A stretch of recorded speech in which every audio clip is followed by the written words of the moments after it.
from Hudson Valley Bookkeeping, and in this video I'm going to explain how you post transfers between your checking accounts and from your checking account to your credit card accounts. All right, let's get started. Okay, here we are in my sample file, and we're going to talk about transfers. So one way that you could technically make a transfer is when you move money from your checking account to your credit card, because your checking account is considered an asset and your credit card is considered a liability. This has nothing to do with debit cards, so make sure we're on the same page here. So on a credit card, you charge, you make charges, and that increases your expenses, but at that point, it increases your liability. And then at the end of the month, you pay your credit card, so your asset, your checking account goes down, and so does your liability. It also goes down. So let's look at what this looks like and where most people get, have issues. So here we have 1, 2, 3, 4 charges to post. Posting means taking it from this bank categorization, bank transaction window, and when we click confirm, it is actually adding it to your books, which is posting, right? So in accounting, I've said this before, there are so many acronyms and terminology that you might not understand. It's categorizing, it's entering, any of these terms. So right now, this is limbo land. These 4 charges and this payment are not in your books. They are here to make your data entry easier, right? So 20 years ago with QuickBooks, I used to hand post, right? I would enter the date, the vendor name, the amount, and the category, and I would do all of that by hand. I would have a statement printed, and I would type it in a register. This new way is allowing us to connect our bank accounts to our accounting software, and that thus it really will speed up, because you can imagine for me to hand post everything took probably 4 times as long as it does now, as long as nothing goes wrong. So first, so we can see the whole process, let's post these 4 charges. This isn't a bank feeds video. It's really more about that, but just basics. You would go over here before you start, and you would make sure suggested categorization is off, and always make sure bank detailed memo is on. Okay. All right, so psychology, that's really for Psychology Today. And I like to put that under like a listing fee. It is a magazine, and you could put it to dues and subscriptions, but most people are using it to be found. So when I click confirm, it's leaving the window and like actually going into the credit card register. GoDaddy, it's saying, it's suggesting website, web hosting. That's fine. Canva, this is IT and software. That's fine. Verizon, telephone, internet, these are all good. Okay, so now I'm going to take you to the the credit card, and we're going to look at what did we just do, right? So this is a JetBlue credit card.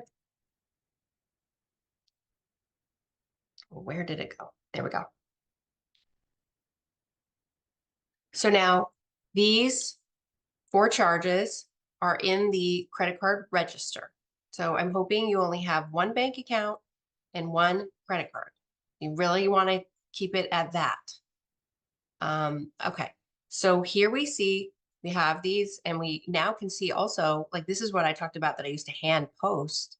I would actually click this and then hand enter each one of those. So 2024, it's a lot easier.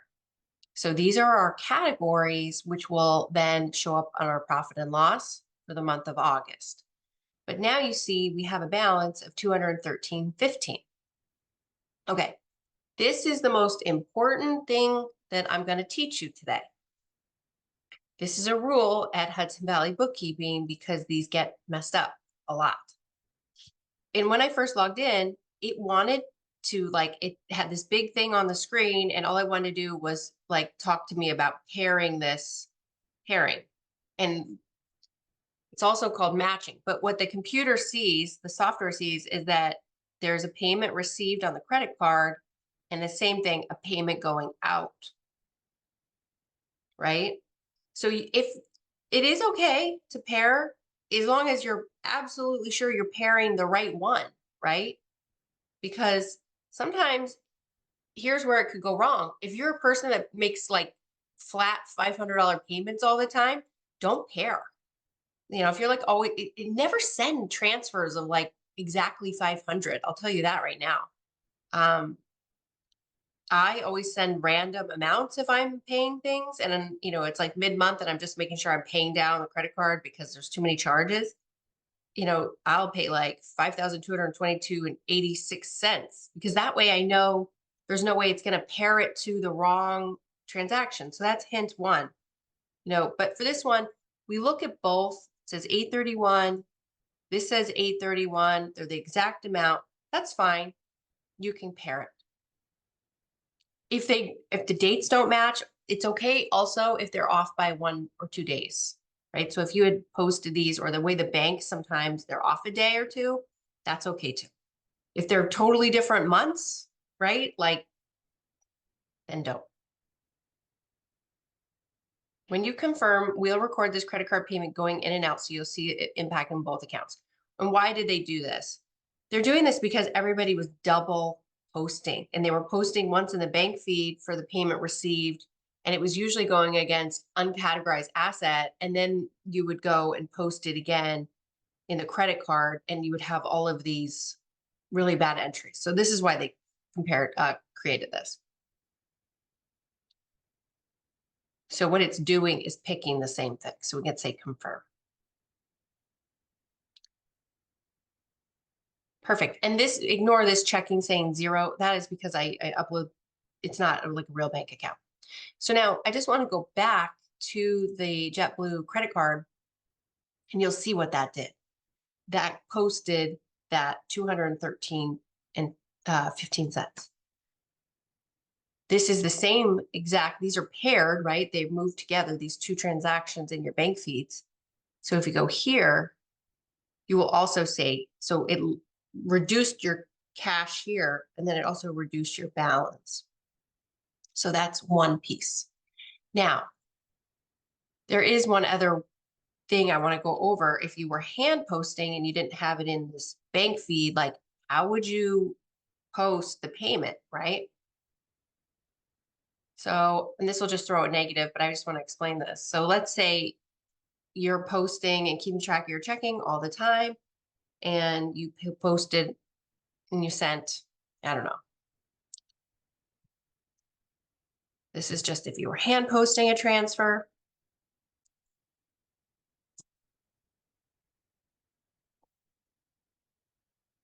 And don't normally do these amounts, okay? So if you have to post a transfer manually and you don't have the ability to pair,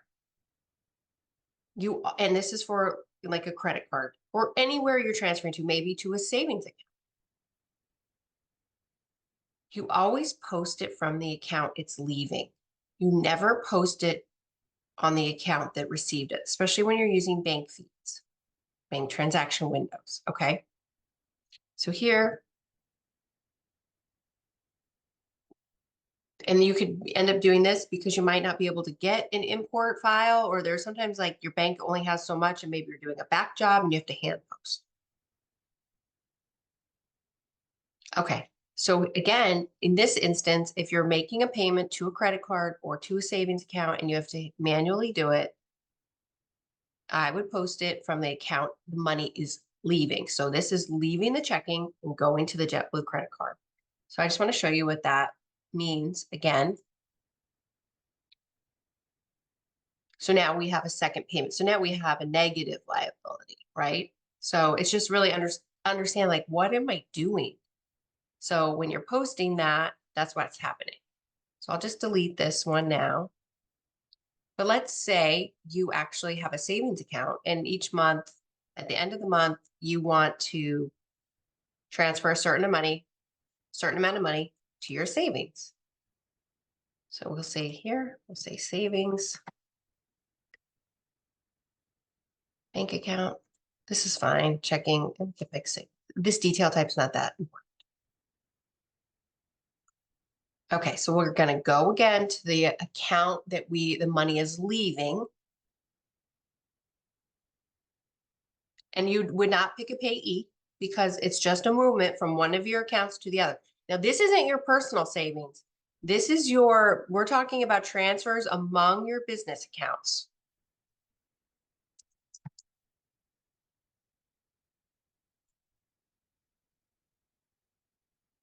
Oh.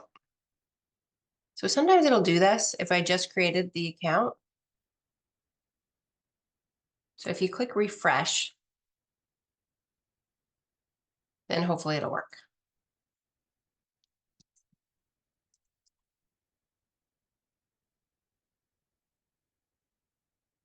There it is. Okay, so 5,000, your balance went down 5,000. Now, if we click up here and we go to savings, your savings account increased by 5,000. So again, you wouldn't enter this here as a deposit. Don't do it that way. Always do it from the account it's leaving and post to this one, and then it posts in your savings because you picked that category or account. So again, this was my entry. I posted in the account that the money leaves. Okay, so here you go. This was my account. This was the expense I posted in the register. And by popping it, right, and looking for more detail, you can see it like this. I would recommend if you're brand new to QuickBooks that you I teach this is that you should always work in your registers if you have to hand post, because then you can tell if you're making a mess of things because you could just follow along, right? You see you have deposits and your balance is going up, and then you have expenses and your balance goes down. So this is much more logical than working in like doing things over here where you could post expenses and deposits, because this can pick the wrong account really quick. And all of a sudden you posted 20 expenses in the wrong account because it like defaulted back to an account you've used before. So just stick in the registers. And I hope this explains, what we're talking about when we say we are transferring money. So you have transfers to credit cards, right? And here it's because it said payment received, even though this was money you spent, because it put those two together. And then here you have a transfer to your savings. Now, again, these transfers have nothing to do with your personal money that you may pay yourself, and you may consider it salary, but if you are an LLC or sole proprietor, you're going to code that to draw. I have a video on that. So go and watch that video because that's a totally different transfer and it is not this video. All right. I'm Laurie Ellison, and if you are interested in any private lessons or bookkeeping services for private practice, that's what we specialize in. All right. Have a great day.